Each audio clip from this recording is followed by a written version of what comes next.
Okay, you can see our boiling is going nicely. We got our first addition of hops in. We're about 15 minutes into our boil. I got this on low heat, guys. I mean, this thing's barely on down here. I don't know if you can see it or not, but let's see if we can get a take on it. It's not too high, man. It's barely just keeping a boil, and that's what you want. You don't want to, because this stuff will boil over in a second, and especially if you're doing full boils, which I recommend because you get a better product, you get better hop utilization. So try to boil, get a 6.5 gallon, 6 gallon kettle if you can afford it. You can find a turkey fryer, that's what this one is. I used to do all grain, so I use my converted keg over here.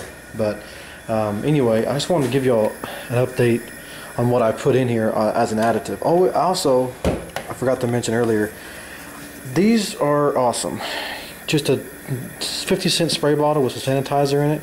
It'll save your butt some boilovers, so you can squirt in here and it'll keep the foam down.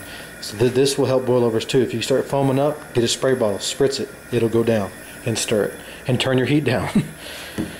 Also, these are handy to have too, so you can light your burner underneath there without burning your hands off. I've done it. Anyway, I added some dried malt extract to this. It's just a Golden Light from LD Carlson Company. It's for yeast starters, but I used a half a cup for my yeast starter for this, and I used the rest of it. You know, 3/4 of a pound, pretty much, inside as an additive with liquid malt extract. This gives it more body, more flavor, because sometimes malt extract kits are lacking some flavor. So that's also inside here, and also my water treatment. This is the Burton water salts. This is, like I said, Papian, or however you say it, I think it's Papian and gypsum. And it just adds to your, makes your water stable, gives it hardness, takes hardness away just in case it's too hard, or if you're using water back here in West Texas, you can't use that. You use RO water. So it just puts minerals back into your water. It just helps your beer taste better. So anyway, I got my wort chiller cruising, got my hose ran in, hose out. Your hose, of course, hooks up to your water hose, and then hook this up to your out so you can drain out onto the ground outside. And then we'll immerse this about 5 minutes before the boil's over. We'll put this in there while it's boiling, because it'll sterilize that. I mean, it'll sanitize this. That's an easy trick. So, meanwhile, I've got all my stuff sanitizing still going. Fixing to pour myself a home brew. I'm almost out, and I'll show you that when I pour that in a second. It's a Raisin Nut Ale. And we'll be back in about, well, actually, movie magic. So, to add the next addition of hops and show you some of my home brew. Alright guys, I'm back in the house. Gonna pour myself a homebrew in a pretty cool glass. This may run out. I mean, we're talking the last probably few drinks of this thing, so sad but true. That's why I'm making some more beer now. And make sure I'm not boiling over out there. We're good. I just want to show you kind of how this was an all grain batch. I usually make all grain, but just kind of show you the pour and kind of how I carbonate everything. So here we go. Here we go. I said it may run out.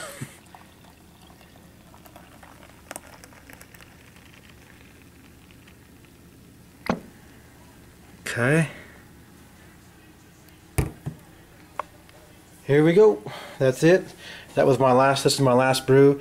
Nice sustained head on the thing. It's not crystal clear. You can see through it. You can see the bubbles. You can kind of see right through it. Good beer. Not bad. I think I fermented too high of a temperature on this thing. So, I mean, the flavor isn't exactly the way I want it, but it's pretty dang good. So, give it a whirl. Oh yeah. You gotta have homebrew if you're brewing homebrew. So anyway, you can see the head retention.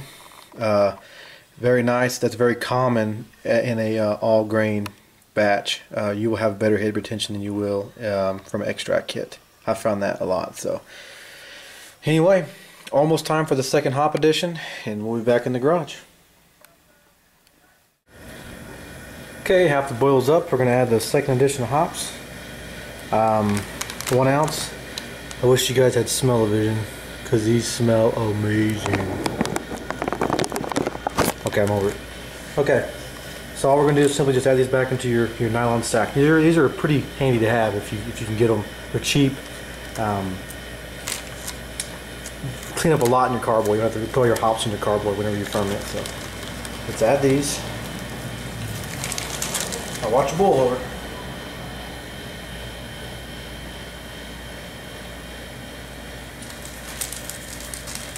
Your hops. Should get them all in there. There they are.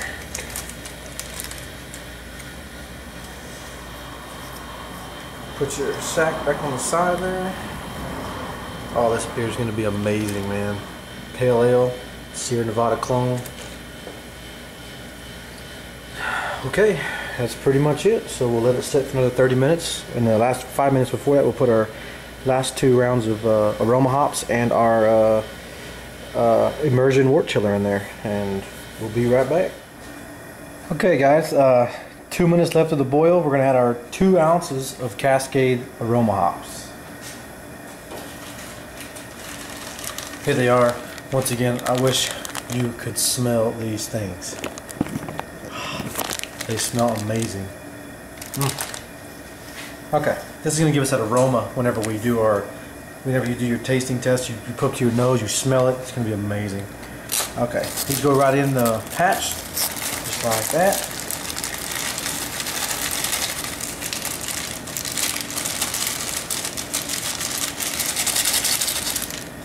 Okay, watch for boil over. I know you got your proteins out, but still be careful.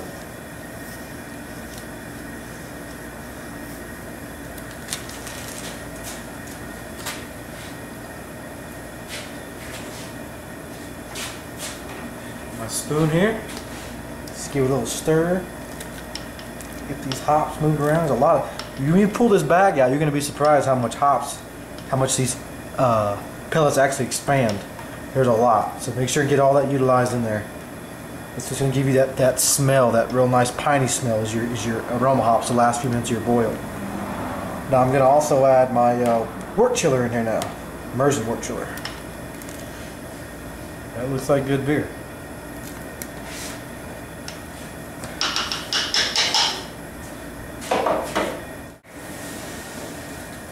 And it goes, the wort chiller. Slide it in there, there you go. So keep your hoses away from the flame here. Go in there, let it boil. Crank the heat up a little bit. Keep your boil going. And we're almost done. In fact, we got about 1.5 minutes left, so that's about right. Now, we're going to start this process of cooling the wort down, which will take it's going to take about probably 20 minutes. The most important part of your brew day is going to begin now, because you want to chill this wort as fast as you can to get it below 80 degrees. I get it below 70, 65 or 75 degrees at least before I pitch my yeast. Okay, wort's almost chilled out. We're about, I don't know, 80 degrees almost, so we're going to keep going. One thing I wanted to note on this is a trick that I've found out to work a lot. If you take your immersion wort chiller and go up and down with it like this, over and over, and while running your wort chiller with the cold water going through the coils, you will cool your wort in almost half the time it would be if you just let it sit there and do that. I mean, it's going to work 10 times faster. So I would do this. Plus, it oxygenates your wort, which you want, because you want a lot of oxygen in your wort when you pour into your primary fermenter when you pitch your yeast. So your yeast will work faster. So it's a double whammy on this thing. It works great, and I highly recommend this. So we'll see where we're at now. Let's see here. I've only been doing this for probably, say, 80 degrees. 78. We're at temperature already. I've only been doing this for about 10 minutes. Perfect. Like 8 minutes. So just a simple trick whenever you're cooling down your wort to make it go faster. This works. So let me get this over to my primary fermenter set up, and I will set the camera up again, Bear with me, guys. I'm trying to set this camera up. It's hard to do all this with the camera. So. Okay, as you can see, I've already started pouring some of my wort into my primary fermenter. This is a better bottle, and my funnel with the screen in it. This is going to be kind of a pain, but it gives you better results whenever your beer is finished. Because if you sit here and pour some of this into here, you're going to get a clogged funnel. So just kind of go back and forth with here. It'll go in there. It just takes a slow time, and then it occasionally just stop and kind of get the hops out of there. But you'll result in better beer if you use this funnel. So I'm going to continue doing this, and as soon as we're done, we'll pitch the yeast.